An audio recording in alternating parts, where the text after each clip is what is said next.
Welcome back to the show, everybody. Our guest this evening is an actor, a recording artist. He's an astronaut. He has his own fragrance. He can draw direct lineage to Genghis Khan, as well as being the host of the Hapatarian Show, which you can find on such platforms as iTunes, Spotify, YouTube, and many others. Shaine, welcome to the show, buddy. How are you doing, Alan? Thank you so much for having me. Well, I'm glad that you're here. Yeah, I know, right? No, better let it play out because that's all you're gonna get. All right, Shaine, I had such a great time when you invited me on your show, and we talked a little bit about the late great Norm Macdonald when I was there. I just wanted to start off right there, really quick, by saying, you realize that was a year and a half ago that he passed away? I know, it's crazy. But the thing, too, is that even though he's physically gone, I mean, we have YouTube and all the videos that is out there of his stuff on Weekend Update, his Norm Macdonald show on that was on YouTube, and his comedy specials. I mean, his memory and all his material lives on. So, you know, he's a legend, to put it lightly. Well, speaking of legends, for people that aren't aware, at least for a few months now, maybe longer, you can correct me, the Hapatarians has been back in full swing. Both co-hosts are back on set. How has producing the show been since you guys took on a freeloading roommate? It's it's a lot of fun. So like, yeah, is weird because we actually had a little bit of a break. We kind of take breaks just out of nowhere. Just, oh yeah, I got sick, and then she got sick, and then our son got sick. So obviously that's going to be the priority is getting our health back before we start doing the podcast again. But yeah, the crazy thing though is that our YouTube channel has been around since I think it was 2017, 2018. So it's been a long time. Mm-hmm. And I mean, it's crazy to think back when we were just doing live streams and how, like you were saying, that no editing, it was just whatever happens, and I'm just thinking, like, the people that we were able to talk to on the show during that time, it's kind of crazy because we were just some random people say, hey, do you want to come on for 34 minutes? Yeah, sure, whatever. Like, we had just to kind of to brag a little, so like we had Tim Pool on one time, we had Lauren Chen, and we had Owen Benjamin on, and we even had some people who don't really talk politics anymore. Like we had a guy named Bunty King, that was kind of like his nickname, and Pete Quinones was on there back in the day too. So I mean, we had a lot of cool people during that time, and I don't know, it's kind of crazy to think that we've been doing it for so long, and maybe not like super long, but the fact that some people, when they start a podcast, they do it and then they'll stop. I mean, there's a lot of people that do that. So, I'm proud of the stuff that we've done, even if it's nothing super, like, it's not like super hard work or anything. You just go, oh yeah, here we go, then hit record. All right, let's start talking. Okay, whatever, so. Well, I mean, I think it's okay for you to give yourself a pat on the back, because I've told people that, like, we made the change. We used to do the gold standard thing, and it was more straight Right. talk. We're let's talk a little bit about the economy, and let's talk about the presidential election, and we had some amazing guests, and so I'm not talking down to the kinds of guests that were on that show. But we kept it pretty straight laced. Like, we were having fun in so much as I just enjoyed doing it. But we Right. weren't cracking jokes and dropping hard R's with, Ron Paul and Lou Rockwell on the show, even though they would have loved it. But then when we made the change to It's Too Late, it was, okay, those little hints of fun in hard quotations that we were having, let's lean all the way into that. And let's lean away from kind of the constantly repeating the same old tropes of, oh, the police murdered someone else this week, let's talk about police brutality again. It's like, oh my God, how many episodes can you do about price gouging when there's a hurricane before you're like, I've done that. It's been discussed. And frankly, you can go talk to way more intelligent people about it than me. I'd rather talk about things that are interesting and fun and entertaining and sort of so like more of a lead by example thing rather than let me tell you what the libertarian position is on this topic. Yeah, because you're limiting your audience on that. So when you say, "Oh, here's the libertarian response," people go, "All right, I'm going to check out now," because A, they already know what it's going to be. Like they already know what you're going to say, or B, they're not libertarians, so they don't want to listen to that. So that's just how people works. If it doesn't align with their views 100%, they're most likely not going to listen unless they like you for your personality or whatever. No, they'll hear you out or whatever. But yeah, to go to what you were saying about talking about fun stuff or just kind of random interesting things, like every once in a while, at least nowadays, like before we would have a weird news segment where we would just kind of pick a weird news topic that was happening that week or so and just kind of talk about it, make fun of it. So that was kind of something we wanted to kind of spice things up a little bit. And then also like more rare, but we did a whole episode where we just talked about some Reddit stories. I think particularly like the "Am I the asshole?" Reddit stories where someone would go, "Am I the asshole because I was doing this and I felt like this, but the other person didn't feel like this, so am I the asshole?" And so we kind of talk about that too. But yeah, I mean, the whole point of our show really is just we do try and give our opinion, but we also try to have fun with it and even make fun of it too sometimes if we feel like whatever someone's talking about or what the topic is just so ridiculous that we're just like, I can't believe this is even a topic that we're talking about, you know? Well, it's it's interesting because it's like crossing the Rubicon, right? When you let certain things out, they're out and you can't get it back. So like related to taking a firm stance on any issue at all, really, much less a controversial one. It's like you can tweet one night right before you go to bed that you really like red Jello more than green, and then by the time you wake up in the morning, the Green Jello Association is denounced you and you're being canceled. You know that, and I mean, I'm making a silly analogy, but you see that happen to people. It's like, oh, you struck a nerve, and now all the people who somehow wound up in your orbit, but they fiercely disagree with this stance that you've taken. And God forbid you were just trying to tell a joke too, right? You're just trying to joke about something, but now it's become a controversial stance. Has there been? Have you guys had that? Have there been any like trigger topics or stances that you guys said, and then that ended up being like, oh shit, we should have never even brought that up? Hmm. That's a good question. I mean, the only thing I can really think is that one of our YouTube videos got taken down, or we had like a strike. I think it was because we were talking about the that one thing that was going on in 2020 that people were getting, and then you had to Yeah. get the thing, Mm-hmm. that whole yeah. Yeah. So we were talking about Yeah. that. AIDS. Yeah. AIDS. Yeah. Right, exactly. Okay. Yeah, the AIDS. Yes, exactly.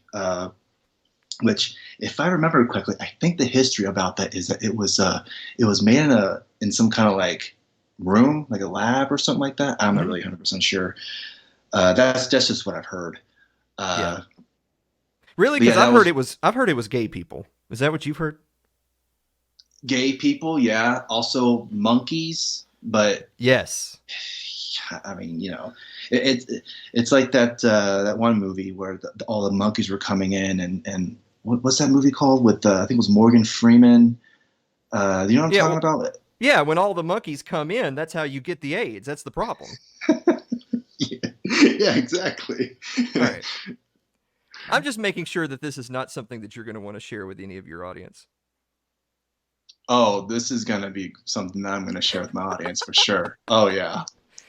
Well, here's a question that I wanted to ask you because I know I know you guys kind of similar kind of a vibe that you're trying to just do a show. You're just trying to have fun and discuss things, and it's not necessarily you're not running for office, right? You're not trying to take any huge stands. You're just people discussing topics and trying to have fun with it. In a Um, less polished way, because your show is really polished. As far Compared to ours, it's just like boom, boom, boom. All right, we'll see you later. But for you, it's like, all right, we got this, we got a nice bumper, and we got some music coming in. All right, da-da-da-da. It's really cool. Yeah, well, you have to do all that to make up for, other things. But what I wanted to ask you is that when it comes to like your private lives, like your private personal selves, and kind of like where do you guys draw the line on what you are willing to say and do and get in front of the camera and talk about, particularly as it pertains to yourselves or your family or your friends or whatever, versus the other side of that line of no, we would never reveal that, we would never discuss that. I know that, just to give as an example, I know that there's a lot of people in and around our sort of social media circle that go by pseudonyms or initials, or they publish things privately. And look, who am I to tell people what they should and shouldn't do? But as you can sort of kind of tell from my name being on everything, I kind of bit that bullet on day one, that I was like, nah, fuck it, it's Alan Mosley. Hi, that's me. I can't work anywhere now. That's me. I'm Alan. So where do you guys fall on that spectrum? What's funny is that like my name's out there, so and my name is not some, it's not like Dave Smith, where it's like, wait, is that actually the Dave Smith? I don't know, there's like tons and tons of Dave Smiths out there. But if you want to look up my name, it's probably, oh yeah, that's probably him. Yeah, most likely that's probably gonna be the guy.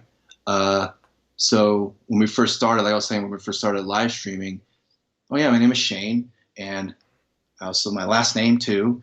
And then it came to a point where, oh, let me now take my name off of my social media and then just make up a name, the Hopatarian, which I don't remember 100% if we came up with that ourselves or when we were going to be a guest on Joshua Smith's show, Break the Cycle. I don't know if he called us the Hopatarians and we were like, oh yeah, that's pretty cool. We'll take that. I don't know what the timeline is. So Josh, I apologize if that was you that made that up or if we made that up. I'm not really 100% sure on that. Or if it was rest in peace Slurp Gang. If they were the ones that were, oh yeah, yeah, the Hopatarian's going to be, yeah, we're going to be, blah, blah. I don't remember the timeline on that. So in terms of that, my memory is fuzzy on that. So I went reverse, which is either really smart or really stupid, and it's probably leaning on the latter because most people usually they go with a pseudonym first, and then after a while, oh yeah, now I'll have my name out there.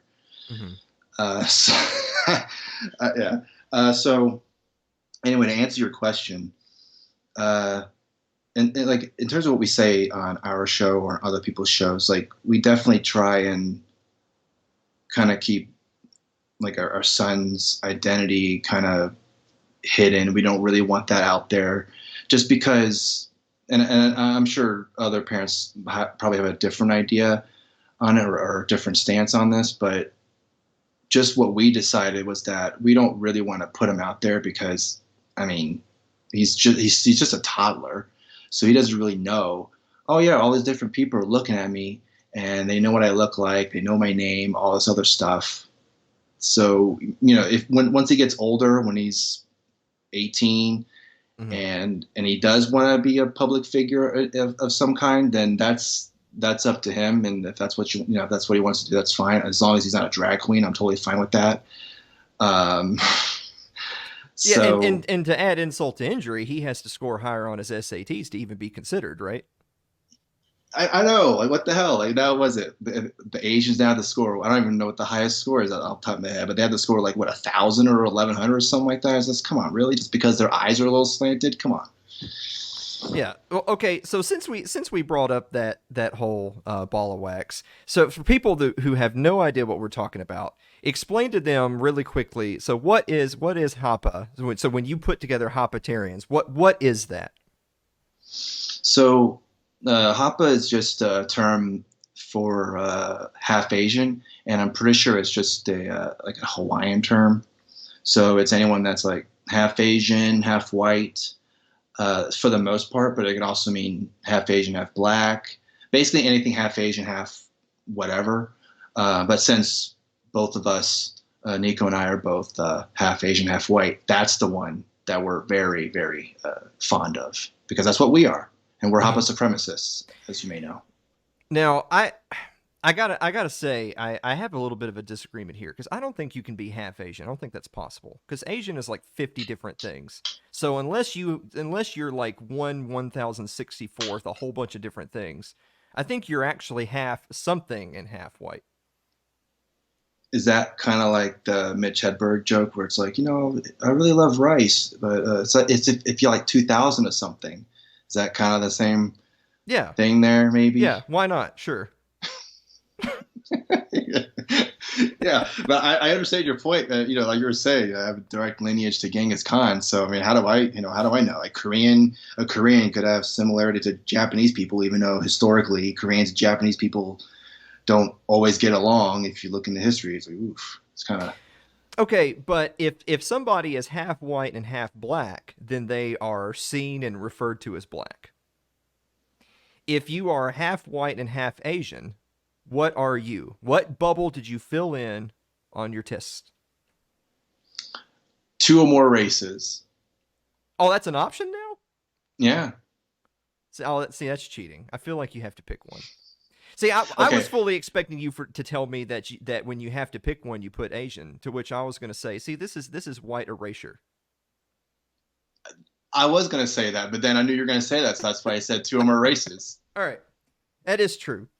Um, So one thing I did want to bring up is one of you guys' recent episodes, or it might be the most recent episode, but I'm scared to say that because this is a pre-recorded segment. So God forbid if y'all put out an episode in the next 48 hours, you've ruined my week. It's over. It's But ruined. in your last episode, this was the thumbnail for it. You talked about how naive were we. You went back and revisited some of your initial thoughts all the way back for the unknown virus of unspecified origins back in the year 2020 and what your impressions were there at the time versus kind of where we're at today. So, without spoiling the whole episode because I want people to go watch it, how did things stack up?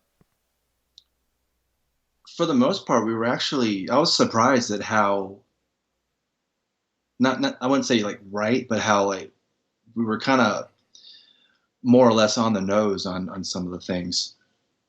And yeah, it was because the thing that we talked about a lot, because it was something that was being mentioned around that time, was the origins of where it came from. And one of the big things that was out was the fact that it came from a wet market. And that's something that we were talking about. We were mentioning that a lot on the whole Sure. thing. So yeah, it makes sense. It does make sense when you think about it. It's like, oh yeah, it does make, when you think about wet markets and how sanitary it is or how unsanitary it is and how like all the blood and all the dirtiness that can be on the floors and how viruses and all this germs, bacteria can grow from that. And it would be possible that, yeah, something from that can come about and then goes global. And then, yeah, so at least in my mind, that made the most sense. Like, and I don't even think we really mentioned anything about a lab, whatever. And if we did, it was kind of just, yeah, maybe, I don't know, it's possible. I don't know. But at least to me, like, I'm willing to admit the wet market origin story that made the most sense to me because I don't know that just because like I guess I would, like again how naive were we? I was naive to think coming from a lab. That's what that. So they just accidentally or purposefully took it out of. I don't know. Just it was just completely not completely, but it was kind of a ludicrous idea to think that. But again, I was being naive, and I think and a lot of people were naive about how it was going to affect not just American culture, but just culture worldwide. And the whole reason why we even did that episode was because I saw a tweet from Pete Quinones, who I had mentioned before uh, here, where he had tweeted something along the lines of, this is like the last weekend 3 years ago or so, where this is like the before times, where now once like the lockdowns were going on and all the double M's were kind of going down and everything like that. That just completely changed everything. You was like, are you on the side of, and this isn't like what I'm saying, but it's like the side of, are you on the Mm-hmm. side of science? Are you on the side of conspiracy theories? That whole thing. And then Typo would record as, yeah, I was naive to think that. I didn't think it was going to be this huge thing. And then when I saw that too, I was like, That's a pretty good idea. Let's go back and watch the very, and I would be, at least in our, like in our social circles or whatever online, I'm pretty sure Nico and I were one of the first ones to even talk about it. And the reason why we talked about it was because uh, another podcast, ADV China, which is done by Serpent ZA and Laowai86, those are their YouTube names. They had talked about it because they lived in China for like more than a decade, and so they kind of know the ins and outs of China for the most part. And they were kind of like, yeah, this is a huge thing right now, even though the government's trying to be like, hey, there's nothing to see, you know, don't. It's not as bad as you think. And then it started getting worse and worse. And so, well, yeah, let's talk about it, because nobody else was talking, at least not that I've seen, or none of the podcasts that I was listening to, or even talking. I don't even think they started talking about it till like maybe March or April. So Well, you know, I specifically remember talking about like the before times. So that was yeah, the year that that happened. That was our episode 100. So we have our annual live event that we do. This year will be the fifth annual, and so that was at that time we did them basically every 50 episodes, and that fell around the second or third week of March. So when it was time for episode 100, that was like the second or third week of March of that year. And I remember, you know, we did have some people who were scheduled to attend that ended up canceling their travel plans, which I don't blame them. Like, look, nobody knew for certain anything in the beginning.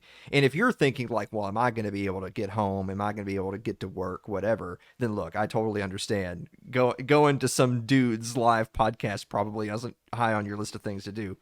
But we went on with the show as scheduled, and we had a great time, and a bunch of people showed up. I think because our kind of audience are the kind of people that are like, well, God damn it, I paid for tickets. I'm going to this mm-hmm. damn thing. Yeah, And it was great. But I do know that there were people who went that like they were getting flights to go home, and when they got home, then lockdown started and they couldn't go anywhere. It's like, imagine right. if that had been a week later, it would have been a nightmare for people. I will admit that I feel very confident in how I handled it, how I discussed it, whatever. The one big area that I was just objectively wrong, or at least had my opinion colored, was about, you know, whatever, a month or two in. I had said, we did an episode, we had a segment, we talked about it, and at the end of that segment, I said we're never going to talk about the coof ever again because it's been done. We've talked about it. There's nothing else to discuss. This is all going to be over in a few weeks. Like, this just, it can't just keep going, right? Like, that's Yeah, ridiculous. We're not going to just keep doing this. And so I thought, like, you know, by the time we were well into the summer, I was like, all right, any second now, all this BS is going to be over, and we're going to look back and think, wow, what a weird spring we had that one time. And then it got to be fall, and then it got to be Christmas, and then it was 2021, and then it was summer 21, then it was the end of 21, and I was like, oh my God. Like, I had put a moratorium. We're never discussing COVID ever again. And then a year and a half later, I was like, oh my God, that's what everyone's doing. It's just wall to wall coverage on this thing that I said I'm done talking about. yeah, exactly. And you know, it became a huge topic for presidential elections. Like, how are you going to handle this? You know, what's your response to this? And you know, of course, I think that's one of the reasons that Donald Trump lost, was that some people who were huge Trump fans, once they saw, especially with Anthony Fauci being on the team, was like, really? He didn't? He's like, Sure. because it, like that whole thing kind of made you go. I mean, if it wasn't before, I mean, some of us already knew, like, oh yeah, he's hiring some of these bad people. Like, why are you hiring so and so? It doesn't make any sense. But then with this, with like Operation Warp Speed, and how he was Mm-hmm. bragging about, oh yeah, you know, I got this, and we got these vaccines out, boom, bam, boom, it's all fast and the fastest, whatever. And it's just because usually when stuff like that is going through all these tests and trials, it doesn't take like 6 months, so however long how fast it was when it came out. It doesn't, you know. So I don't know. And now he's like, as of right now, he's trying to like it's. I think it's pretty much a given now. He's probably going to run for president again. Sure. Yeah. And I mean, like at least from who I follow, I see people who are just they're on the Trump train again. They just want him to be president for whatever reason.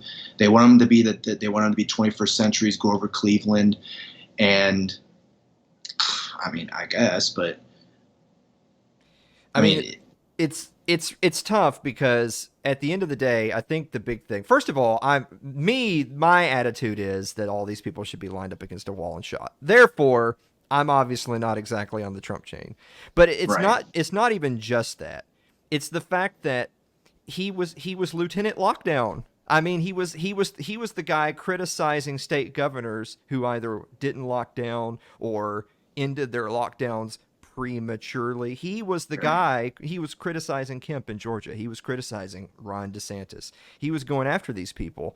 And at a bare minimum, you fast forward to today and you're like, okay, if you're going to run for president, what have you learned? And I don't believe he's learned anything. He's not walking it back. I think in my opinion, he's doubled down on, well, look at all the good we did. And sure, he'll want to blame Fauci or blame Deborah Birx and say, well, I just didn't have good people around me. But again, remember, one of his big selling points the first go round was, I'm going to drain the swamp and I'm going to surround myself with outsiders. And what's he do? He immediately gets eaten alive by the swamp, and his entire cabinet is all a bunch of Washington elite. So he hasn't learned anything. He hasn't walked it back at all. I mean, to me, that's complete dismissal as a candidate. It actually boggles my mind that he would run on essentially no different platform, having not done a single mea culpa for what he is personally responsible for. Yeah, he's the president. He's the one that probably had the final say. Yeah, go ahead. Yeah, bring Anthony Fauci and fine, whatever. He's who? What is he? He's a doctor of some kind. All right, fine, whatever. He looks smart. He has glasses on, so I guess yeah, we'll bring him in. Sure, whatever.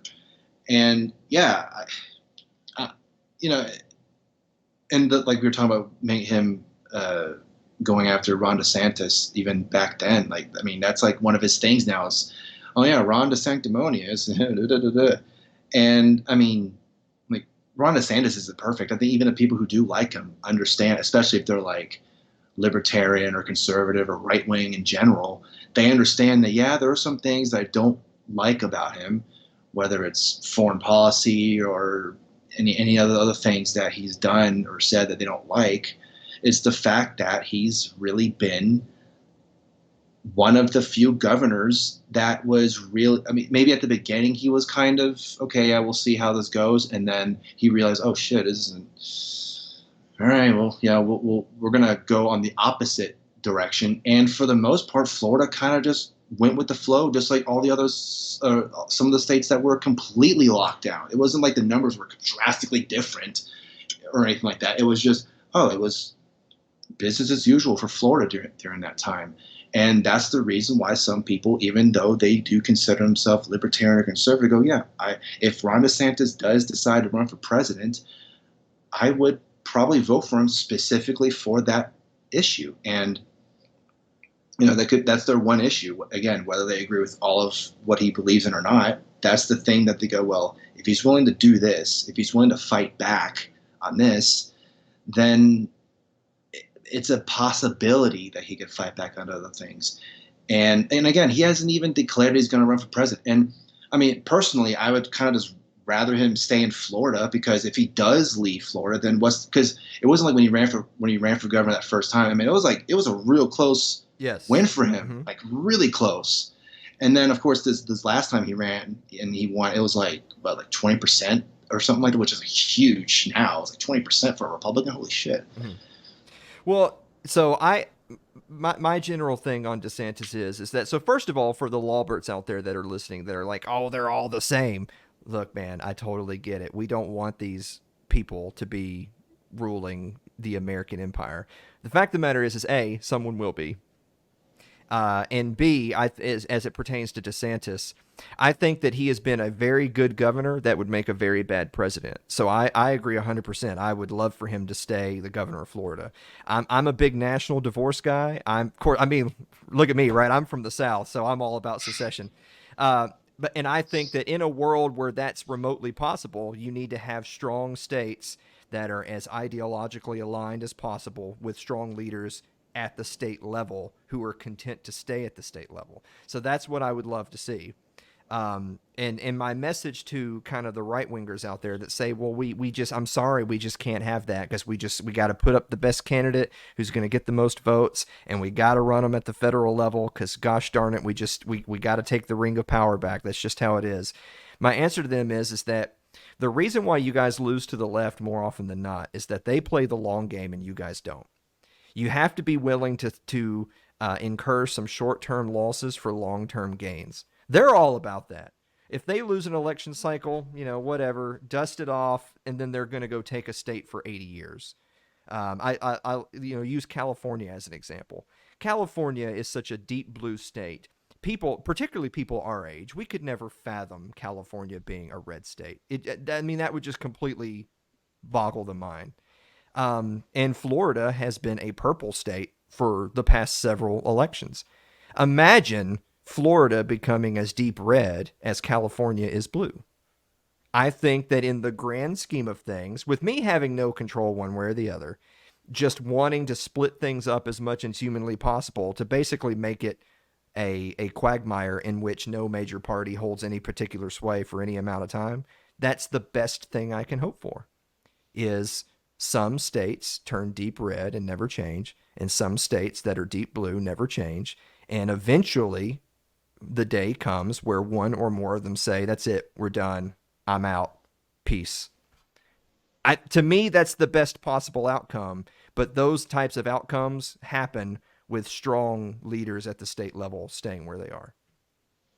Well, I mean, a lot of the people that are Team Blue, I mean, they all hold the power in the media, the school system for the most part, and the arts. I mean, they're everywhere. They have control over pretty much anything you could think of. Technology. They have the ownership of that. What does the right wing have? Like, what do they have that they can go, yeah, we have control over this? I mean, I guess you could say religion, but even that's getting infiltrated by the left, which doesn't even, because you would think, oh yeah, the left doesn't even like religion. Why would they even care? But they realize that that's one of the few things that the right wing still kind of has for the most part, and they're kind of getting in there. I mean, the Pope now I can't remember who it is now. Pope Francis something or another.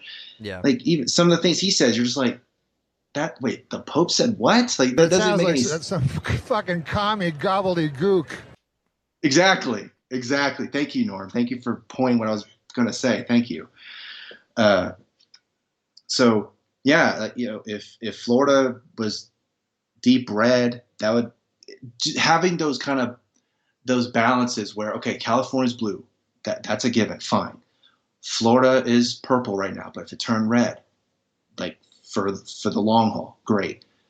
And Texas is another example of them really trying to make that state turn blue, because Texas is red, but it's getting closer and closer to blue, especially with those big cities like Dallas and Houston and Austin. Oh yeah, it's as blue as you can possibly get, and that's why the corporate press was all about, oh yeah, Beto O'Rourke. Oh, look at this young hip, this guy, or whatever. And then some of the things that was coming out of his mouth, you're just like, oh.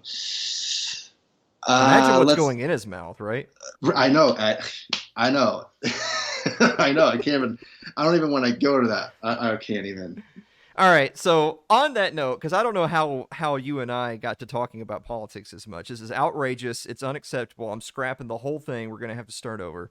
But in the meantime, we're running out of time. So are you up for a bonus round? I am up for a bonus round, but I just want to ask one question beforehand. Okay. You say that you're for national divorce. Sure. I see people say that, oh yeah, it's going to be peaceful. Others are saying, I don't see how it could be peaceful. Like, did you not see what happened the last time America had a civil war? So I'm guessing you're probably more of obviously the peaceful national divorce. So do you think that's something that could actually happen? Because I'm trying to wonder, okay, if national divorce is going to happen, are we to believe that the federal government and the people in power, maybe not now, but even 20 years down the line, 50 years down the line, do you really think that they would want to lose that power? It's not a matter of them wanting to lose it or not, but I'll answer your question with a couple of points. The first one is that okay, so they quote unquote have the power and they might be willing to use it to prevent this eventuality. So first, well, what power do they have? So, like I write and work for the 10th Amendment Center. Something that they talk about in all their articles and all the bills they cover all the time is that if states simply said, we are not going to allow X, we're not going to enforce it in our borders, you're not going to get any resources from us, we're going to cut the water to your federal buildings, you're not going to use our local police forces to do your dirty work. Because, I mean, like there's like 100,000 federal officers in every bureau, in every department. They can't physically enforce anything. They really need the states to do it, and they buy them off with some money, some campaign contributions, this, that, and the other, some funds, some earmarks. That's how they get it. If states were willing to buckle down and say, well, look, you can't buy us off that easily, we're just simply not going to recognize X, Y, and Z. There is no rolling in the tanks. Who's going to do it? Like if they say for like take Second Amendment as an example, take gun rights. If the glorious leader Donald Trump, if he says there's no such thing as bump stocks, those aren't going to be allowed, and we're literally going to roll in the feds and shoot up everybody that has bump stocks. We outnumber them 1,000,000 to 1. They don't physically have the power or ability to do it. The only way they could do it is to get your local authorities to attack you in their stead. If your local authorities said, actually, no, we're not going to be party to that, then that's it. It's over. There is no authority. It doesn't exist. And this is the second point I'll make. It's a really short one. You don't have to be a great historian to just generally know that we have real world examples of this taking place. Obviously, the biggest quote unquote more recent one would be the dissolution of the Soviet Union. If you had said 5 years before the USSR collapsed, hey guys, the USSR is going to dissolve in 5 years, you would have been laughed out of the room. No one would have believed you if you had said that 5 years before it happened. And what happened 5 years later? Poof, gone. And what happens then? Are there things that have to be worked out? Of course there's things that have to be worked out. But this is not a novel idea. It's happened all around the world in different instances, states breaking into two, cities becoming city-states, unions breaking apart. I mean, even something as relatively basic as Brexit. I mean, you have the European Union, and then a relatively short number of years later, some loudmouths start saying, well, we're going to do this thing called Brexit where we're going to vote to leave the Union. And even then, when that first hit the headlines, it was, oh, these are right-wing nut jobs. This will never happen. And look what happened. So the moral of the story is that while I'm not a betting man, I can't sit here and tell you that this is exactly how it's going to go down. This is what states are going to become what. This is X, Y, and Z countries. The late great Yuri Maltsev, he predicted all the way back in the early 90s that he thought the United States would actually break up into 6 different countries, and he thought it would happen in his lifetime. Unfortunately, he recently passed away, but we'll say in our lifetimes. I think that's for anyone that says that 100% can happen, there's no way it'll happen. You just give them the point of, if you had said in 1984, the USSR is going to be gone within a decade, you would have been a clown. You would have been laughed off stage everywhere you said it, and you would have been right. All right. Well, thanks for explaining that. You're welcome. How dare you take over the Q&A of my show? All right. Anyway, we're moving on to the bonus now, because now we're really, really out of time. We're moving on to the lightning round. Shaine, number 1. Who is your favorite living comedian? Oh my gosh. Uh-huh. Living. I would say Mark Normand. Okay. You know what? We'll accept that. All right. Moving on. Number 2. What is your favorite comedy movie? Oh, man. Well, I would be hard-pressed not to say Dirty Work, because we have mentioned Norm Macdonald, rest in peace. So I'll say Dirty Work just for the hell of it. Unfortunately, the answer we were looking for was Dumb and Dumber. All right, number 3. What is your favorite, or excuse me, the most overrated comedian? Most overrated. Overrated.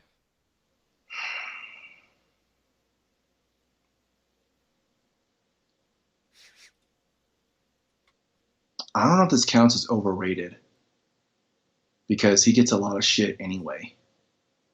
And a lot of people hate him. Brendan Schaub.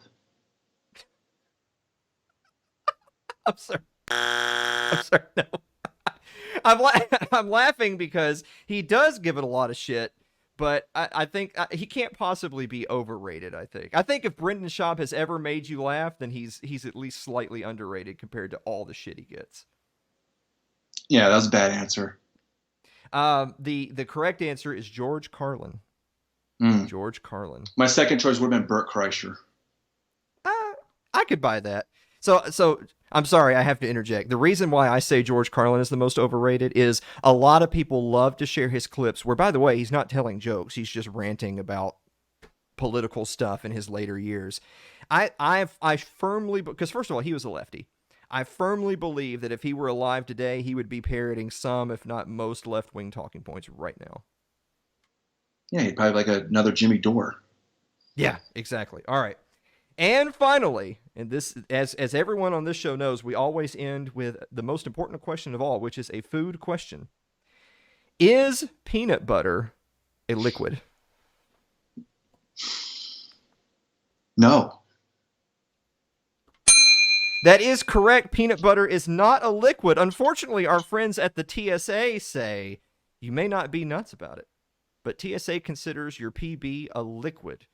In a carry-on, it needs to be 3.4 ounces or less. So they're making the argument, by the way, that a liquid has no definite shape and takes the shape dictated by the container. Therefore, peanut butter is a liquid. That is so bum-fucking retarded, I can't believe it. You cannot drink peanut butter, and if you shoved ground beef into that same jar, it would take the shape of the jar. Is ground beef a liquid? Shaine! No, that's what no, exactly, no. All right. No. All right, thank you. Shaine, where can people go to follow you and get more of your content? Well, that tweet that you showed about the peanut butter, where I said, nutty stuff over at the TSA. Dad jokes, get it? If you want more of that juicy content over on Twitter, you can follow me at the Hapatarian. That's at THEHAPATARIAN. Good spell check me on that. And then for our show, the Hapatarian Show, YouTube, Odyssey, BitChute, and Rumble. We just created a Rumble channel, which I'm way late on that. And you can also watch a video of our show on Spotify. Ooh. So you can do that. And of course, you can also listen to the podcast at iTunes and Spotify, like I said. What's another one? Stitcher. Yeah, all the places that you can listen to the podcast, it should be there. Shaine, this was a lot of fun, man. Thanks for coming on the show, buddy. Yeah, thank you. I appreciate it. And, Norm Macdonald, I know we were talking about the two. I've been watching a lot of his clips lately again. And the stuff they had to say about Madonna, hilarious. And still relevant to this very day. I know. Remember when she was going to be the lead actress for I think it was Evita. They were filming that film Evita, and I'm going to botch this, but one of the jokes from Weekend Update that Norm Macdonald said was, Madonna is starting filming her new film Evita, where she plays the lead character Evita, and it's been said that it's going to be 100% historically accurate, except for the part where she has group sex with the Houston Rockets. A lot of people know Norm is infamous for all of his exchanges about O.J. Simpson, which ultimately led him getting canned at Saturday Night Live. But I'm here to testify that the shit he said about Michael Jackson was way worse. Well, you do know that he's a homosexual pedophile, right? Yeah, exactly. Right. Yeah. Guys, we're going to be back to wrap up the show right after this commercial break. Don't go away.